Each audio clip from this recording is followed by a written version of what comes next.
Bonsoir à tous. Ce soir, je suis à la Villette parce que le Québec s'invite à la Villette et ça commence avec la face cachée de la Lune de Robert Lepage. Alors ce spectacle était passé en 2005 à Chaillot, ce qui fait donc 12 ans et je l'avais pas vu. En même temps, il y a 12 ans, j'étais assez petit.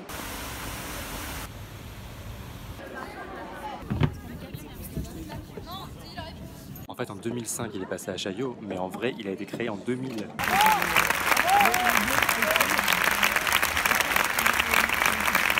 Bon, il n'y a pas à dire, c'est vraiment d'une poésie incroyable. Je pensais pas qu'on pouvait faire autant de choses théâtralement avec une planche à repasser. Ce que je trouve complètement dingue, c'est que ça a été créé il y a 17 ans et c'est d'une modernité. Ce qui est assez flagrant, c'est que c'est cette esthétique-là qui est devenue moderne et qui est devenue banale aujourd'hui. Et je me dis, ça a été créé en 2000. L'utilisation de la vidéo, elle est merveilleuse, c'est inventif à souhait. Même aujourd'hui, on voit pas autant d'inventivité avec l'utilisation de la vidéo. Des petites choses toutes bêtes, comme à un moment il y a une projection d'ascenseur, il détourne le cadran où il y a les boutons et il colorie le petit carré 17 pour montrer qu'il va au 17e étage et il le colorie à la craie, ce qui fait qu'on a l'impression que dans la projection vidéo c'est allumé, mais c'est tout simple, c'est tout bête, mais qu'est-ce que c'est beau. Yves Jacques, l'acteur, il est incroyable, c'est quand même un spectacle sur la solitude d'un homme, et là de voir un homme de 60 ans seul, je pense que c'est pas du tout la même chose que lorsque ça a été créé et que c'était un homme de 40 ans, seul.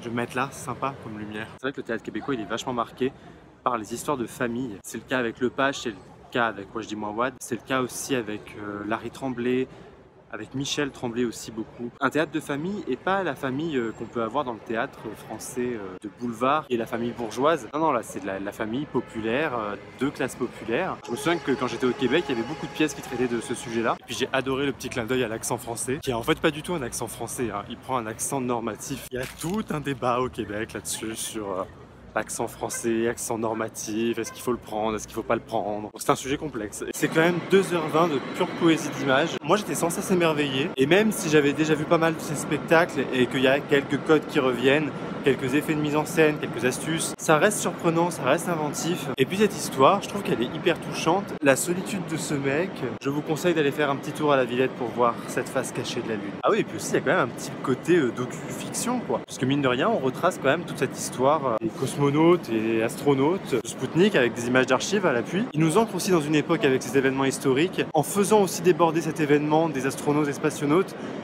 dans sa propre histoire avec sa fascination pour l'espace. Oui, parce que j'ai pas parlé de ça non plus. Il y a cette marionnette de cosmonaute qui est magnifique. Tout est poétique en fait. Ça, je pense que c'est le seul mot que je devrais dire. Dire voilà, j'ai vu Robert Lepage, c'est poétique. Une poésie de dingue. Voilà, c'est le mot de la fin. Poésie.